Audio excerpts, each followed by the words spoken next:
மா நவீன் எழுதிய புத்தகம் வேம்படியான். வேம்படியான் புத்தகம் வந்து இது மாதிரி வல்லினமில் தமிழ் வெர்ஷன் இருக்குது. உங்களுக்கு வேணும்னா போய் படிங்க. அதே மாதிரி English version bond to the southern wind அப்படின்ற புத்தகத்தில் இருக்குது. ஆர்எஸ் சஹா அதில் வந்து டிரான்ஸ்லேட் பண்ணியிருக்காங்க. அதில் வந்து நிறைய சிறுகதைகள் இருக்குது. வேம்படியான் இந்த புக்கில் இருக்குது. கதை எப்படி ஸ்டார்ட் ஆகுதுன்னா, இது மாதிரி ஒரு தாத்தா வந்து ஒரு பேத்திக்கு கதை சொல்கிற மாதிரி இருக்குது. அது தாத்தா தான் நம்ம கதையோட நரேட்டர். அந்த பேத்தி வந்து வேம்படியான் கதை சொல்லு தாத்தா அப்படின்னு சொல்கிறாங்க. அந்த தாத்தா வந்து இன்னைக்கு முடியாத அம்மு அப்படின்னு அவர் சொல்கிறாரு. அந்த பேத்தி வந்து அடம் பிடிக்கிறேன், எனக்கு இன்றைக்கி தான் வேணும்னா நான் அப்பா ரூமில் போய் படுத்துப்பேன் அப்படின்னு சொல்கிறாரு. வேம்படியான்னு என்ன அப்படின்னு உங்கள் எல்லாருக்கும் இது மாதிரி ஒரு கொஷின் எல்லாம் வேம்படியான்னா இது மாதிரி அவங்க அப்பா வந்து, அதாவது அந்த தாத்தாவோட அப்பா வந்து இது மாதிரி தான் பேய்க்கு வந்து சொல்லுவார் வேம்படியான் அப்படின்னு. ஆனால் அந்த சின்ன பொண்ணு வாயில் அது நுழையாமல் வேப்படியான மருவி வந்துடுச்சு.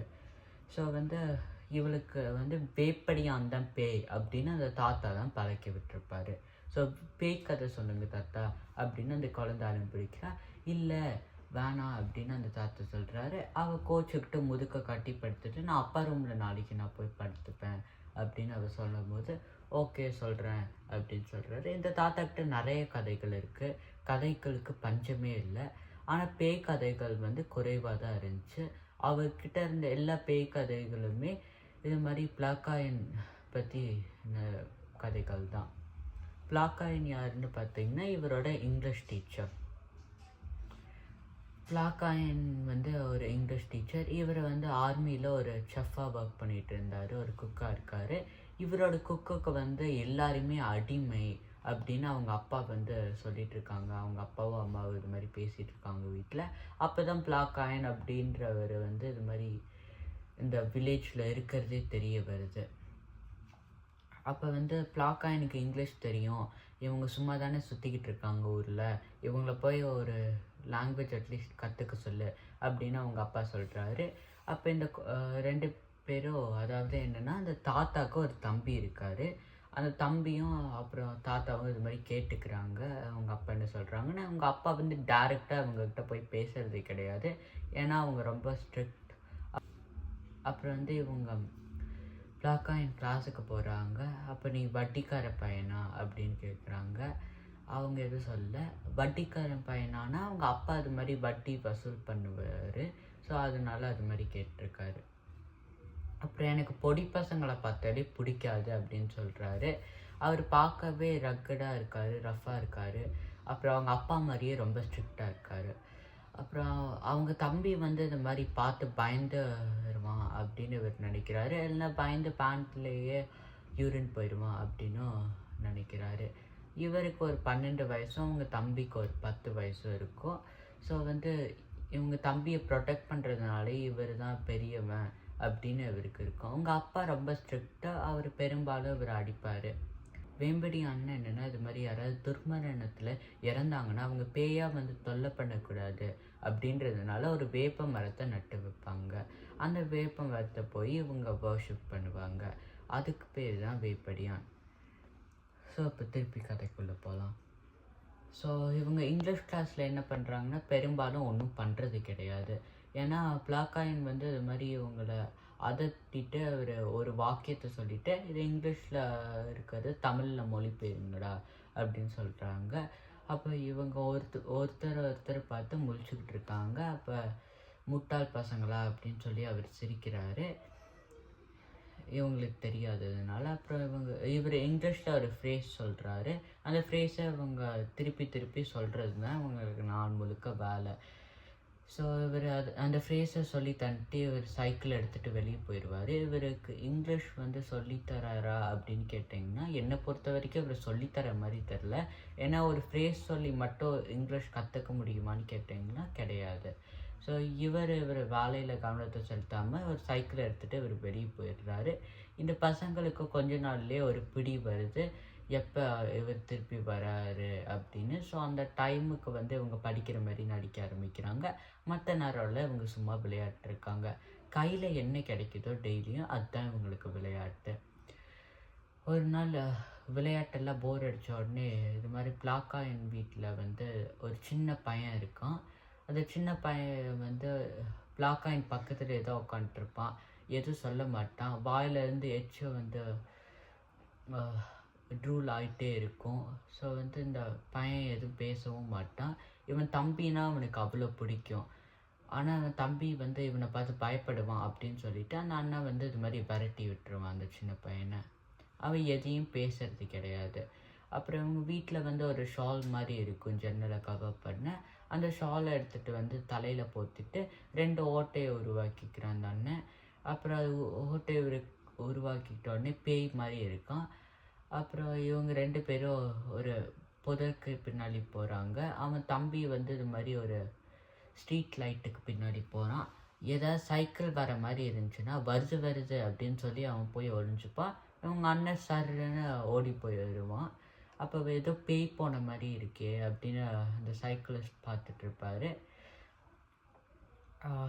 சில பேர் என்ன பண்ணுவாங்க, டக்குன்னு க்ராஸ் பண்ணிவிட்டு திரும்பி பார்க்காம போயிடுவாங்க. சில பேர் பார்த்துட்டு கவனமாக போவாங்க. இல்லைன்னா சில பேர் பயந்துட்டு அப்படியே திருப்பிட்டு அப்படியே வந்த வழியிலே போயிடுவாங்க. அப்புறம் கொஞ்ச நாள்லேயே பேய் இருக்குது இந்த இடத்துல அப்படின்னு இது மாதிரி நியூஸ் ஸ்ப்ரெட் ஆகுது. இதை கேட்டுட்டு இந்த அண்ணனும் தம்பி சிரிச்சுக்கிட்டு இருக்காங்க. அப்புறம் பிளாக்காயின் ஒரு ஃப்ரேஸை சொல்கிறாரு. இவங்க அதே மாதிரி சொல்கிற மாதிரி நடிச்சுட்டு ஒரு நாள் விளையாட போகிறாங்க. ஒரு சைக்கிள் வருது. தம்பி வழக்கம் போல் பார்த்து வருதுன்றான். இவங்க அண்ணன் டக்குன்னு ஓடி போகிறாரு. அது இந்த சைக்கிளில் வரவர் யாருன்னு பார்த்தீங்கன்னா பிளாக்காயின் தான். பிளாக்காயின் வந்து அலறி அடிச்சுட்டு விழுறாரு. அப்புறம் என்ன ஆகுதுன்னா அந்த தாத்தா வந்து இது மாதிரி பக்கத்தில் போயிட்டு சாரி சார் அப்படின்னு சொல்கிறாரு. இதை சொன்ன உடனே அவர் இன்னும் பயப்படுறாரு பிளாக்காயின். ஏன்னா அந்த போர்வை எடுக்கிறது இல்லை. போர்வைனா அந்த ஷாலை எடுக்கிறதுக்கு இல்லை அவன் மேலேருந்து. ஸோ பேய் இருக்குன்னு நினைக்கிறாரு. ஸோ பயப்படுறாரு. பிளாக்காயின் ஒரு ரஃப்பான ஆள். அவர் மிலிட்ரியில் குக்காக ஒர்க் பண்ணவர். அப்புறம் ரொம்ப ஸ்ட்ரிக்டான ஆள். அவர் இப்போ பயந்து நடுங்கிட்டு இருக்காரு. அப்புறம் அவன் ஷாலை எடுத்துகிட்டு நான் தான் சார் அப்படின்னு அவன் சொன்ன உடனே அடின்னு அடிக்கிறாரு. இது மாதிரி அடின்னு அடித்த உடனே அவன் சின்ன பையனை கூட பார்க்கறது கிடையாது. இருந்தாலையும் அவ்வளோ அடிக்கிறாரு. பிளாக்காயின் அவனை அடித்து முடிச்சுட்டு அதே இடத்துல விட்டுட்டு போயிடுறான். இவன் தம்பி அழ ஆரம்பிச்சுட்டு இங்கிலீஷ் கிளாஸ்னு சொன்னாலே அழ ஆரம்பிக்கிறான். இவங்க 2 பேரும் பயப்படுறாங்க. இவங்க 2 பேரும் பிளாக்காயின் வீட்டுக்கு போகிறாங்க. இதெல்லாம் முடிஞ்சுட்டு இவங்க அப்பாக்கிட்ட இதை சொல்கிறது கிடையாது பிளாக்காயின் அடிச்சிட்டான்னு. சொன்னால் இவங்க அப்பா அவங்கள தான் போட்டு சாத்துன்னு சாத்துவார். ஏன்னா இவங்க கிளாஸுக்கு கவனிக்காமல் இது மாதிரி சும்மா வெளியே போர்வை போற்றி விளையாடிட்டுருக்காங்க அப்படின்னு. இதெல்லாம் முடிஞ்ச உடனே நாளைக்கு திருப்பி பிளாக்காயின் கிளாஸுக்கு போகிறாங்க. அந்த சின்ன பையன் பிளாக்காயினோட பையன் வந்து இது மாதிரி உட்காந்துக்கிட்டு இருக்கான் அவர் பக்கத்தில்.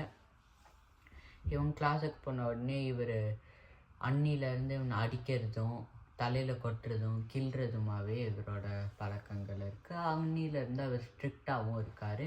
எங்கேயும் அவர் போகிறதே கிடையாது. அவங்க தொண்டை தண்ணி வற்றி போகிற வரைக்கும் இது மாதிரி ஒரே ஃப்ரேஸை சொல்கிறத கேட்டுட்டு இருக்காரு. இல்லைன்னா கண்ணுமா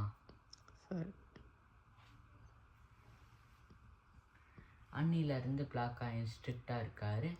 அவங்க 2 பேரும் சொல்கிற ஃப்ரேஸை கேட்டுட்டு அதே இடத்துல கண்ணை மூடி உக்காந்துட்ருக்காரு. இவங்க தொண்டை தண்ணி வட்டின உடனே அடின்னு அடிக்கிறாரு. அதுதான் அவங்க டெய்லியும் இங்கிலீஷ் கிளாஸ். அவங்க தம்பி வந்து இங்கிலீஷ் கிளாஸ் முடிஞ்ச உடனே அவங்க அம்மாக்கிட்ட ஓடி போய் அழுறான். இவன் வந்து அழுறது கிடையாது. ஏன்னா இவன் அண்ணா இல்லை. ஸோ வந்து தம்பி முன்னாடி அழக்கூடாது அப்படின்னு இருக்கான். அவன் தம்பியை ப்ரொடெக்ட் பண்ணுற மாதிரி நினைக்கிறான். தம்பிக்கு அடிவில்லாதது இவனுக்கு சந்தோஷமாக இருந்துச்சு. இதெல்லாம் முடிஞ்ச உடனே தம்பி இது மாதிரி பிளாக்காயின் கிளாஸுக்கு நாளைக்கும் போகிறான். இவங்க 2 பேரும் போன உடனே பிளாக்காயின் வழக்கம் போல் பாடத்தை எடுக்கிறாரு. அப்போ தம்பி ஒன்றுக்கு வருதுண்ணா அப்படின்றான். அப்போ பிளாக்காயினை பார்க்குறாரு இவர். அங்கே பின்னாடி போ அப்படின்றாரு. ஒரே ஒரு லைட் தான் இருக்குது. ஸோ இவங்க பின்னாடி போயிட்டு இவன் தம்பியை ஒன்றுக்கு போக வைக்கிறான். அவன் தம்பி வந்து இது மாதிரி யூரின் போக மாட்டேன் அப்படின்னு இருக்கான். அவன் வரலன்றான். அப்புறம் இவங்க அண்ணா வந்து கோவப்படுறான். அப்போ அந்த சின்ன பையன், அந்த மென்டலி ரிட்டார்டட் பையன் வந்து வரான். அவன் வந்த உடனே இது மாதிரி நீ இப்போ போகலன்னா இவங்கிட்ட நான் உன்னை பிடிச்சி தந்துடுவேன் அப்படின்னு சொல்கிறாரு. சொன்ன உடனே யாருக்கிட்டனா அப்படின்னு அவன் திரும்பின உடனே அப்படியே கத்துன உடனே என்னடா ஆச்சு அப்படின்னு கேட்குறாங்க. கிளாஸ் முடிஞ்ச உடனே இவங்க 2 பேரும் வீட்டுக்கு ஓடுறாங்க. அன்னிலேருந்து தம்பி காய்ச்சலுமா இருக்கான். ஸோ இவன் இவனுக்கு காய்ச்சல் பிடிச்சிருக்கிறதுனால இவன் கிளாஸுக்கு போக மாட்டேன் அப்படின்னு அவங்க அப்பாக்கிட்ட சொல்கிறான். இவங்க அப்பா சாத்துன்னு சாத்துறாரு முதல் நாள். அப்புறம் இவன் கிளாஸுக்கு போகாத உடனே ஓகே சரின்னு அவங்க அப்பா விட்டுறாரு. 2வது நாளும் கிளாஸுக்கு போக மாட்டேன்னு சொல்கிறாரு. சாத்துன்னு சாத்துறாரு. அப்புறம் 3வது நாள் கிளாஸுக்கு போக மாட்டேன்னு சொல்கிறாரு.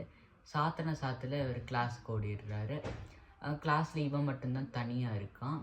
தனியாக இருக்கிறதுனால அந்த சார் இது மாதிரி அழுற மாதிரி இருக்கார். அவள் காலெலாம் ஸ்வெட் ஆகுற மாதிரி இருக்குது, தண்ணி ஒழுகிட்டு இருக்கு. ஸோ அந்த சாருக்கு இது மாதிரி கண்கள் அது மாதிரி ஒன்று இருக்குமானே அவனுக்கு டவுட்டாக இருந்துச்சு. ஏன்னா அவ்வளோ கருணையும் கைண்ட்னஸும் அந்த கண்ணில் அவனுக்கு பட்டுச்சு. ஸோ அவர் ஒரு கதை சொல்கிறாரு. அந்த கதையை கேட்டுட்டு கிளாஸ் முடிஞ்சுடுத்து அப்புறம் அவன் வீட்டுக்கு போயிட்டுருக்கான். இவங்க அப்பா வீட்டுக்கு போன உடனே எங்கடா போயிட்டு வர அப்படின்னு கேட்குறாரு. இங்கிலீஷ் கிளாஸுக்கு. எங்கே போயிட்டு வர? இங்கிலீஷ் கிளாஸுக்கு அப்படின்னு இழுக்கிறான்.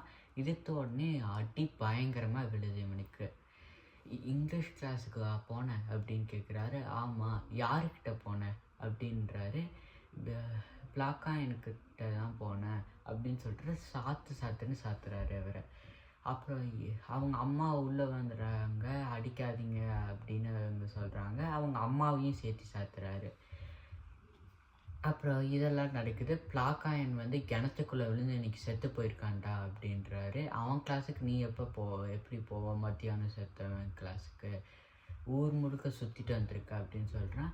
இவனை அறியாமையே இவன் பேண்ட்டில் யூரின் போயிருக்கான் அவன் அந்த பயத்தில். ஸோ இவ்வளோ நேரம் அந்த கிளாஸில் இருந்தவன் பிளாக்காயனோட ஆவி தான். ஆவி இல்லைன்னா பிளாக்காயன் பேயாக கூட இருக்கலாம். ஸோ பிளாக்காயனோட பேய்கிட்ட தான் அவன் கிளாஸ் போயிட்டு இருந்திருக்கான் இவ்வளோ நேரம். தம்பி காய்ச்சலாக இருக்க தம்பிக்கிட்ட போயிட்டு இவன் பிளாக்காயன் சார் சொல்கிற கதையை சொல்கிறான். அம்மா இது மாதிரி பயங்கரமாக பயப்படுறப்ப அவங்க தம்பிக்கிட்ட ஒரு கதையை சொல்கிறான் அவன். என்ன கதைன்னா, அது மாதிரி பிளாக்காயனுக்கிட்ட ஒரு பையன் இருந்தான். அந்த பையன் கொஞ்சம் மென்டலி ரிட்டார்டட் பையன். ஏதோ பேச மாட்டான் பெரும்பாலுமா. எல்லாமே இவனை வளர்க்குறதே ரொம்ப கஷ்டம். ஸோ ஆனால் இவனுக்கு பிளாக்காயன்னா ரொம்ப பிடிக்கும். அந்த பையனுக்கு வளர்க்குறது ரொம்ப கஷ்டம் அப்படின்றதுனால பிளாக்காயனை ரொம்ப ஹேட் பண்ணார். பிளாக்காயன் அந்த பையனை அருவெறுத்தார். பிளாக்காயன் ஒரு நாள் இவனை மலைக்கு கூப்பிட்டு போயிட்டு அவனை அங்கேருந்து தள்ளி விட்டு சாகடிச்சிடுறாரு அந்த சின்ன பையனை. இப்போ நம்மளுக்கு இதில் இருந்து என்ன தெரிய வருதுன்னா, அந்த சின்ன பையன் இவ்வளோ நேரம் கிளாஸில் இருந்தவன் அவன் சின்ன பையன் கிடையாது. அவனோட பேய் தான் அங்கே உக்காண்ட்ருக்கு பிளாக்காயன் பக்கத்துக்கு. பிளாக்காயனுக்கோ அவன் தம்பிக்கோ அது அந்த பேய் தெரியறதில்ல. ஆனால் இவனுக்கு மட்டும் தெரியுது.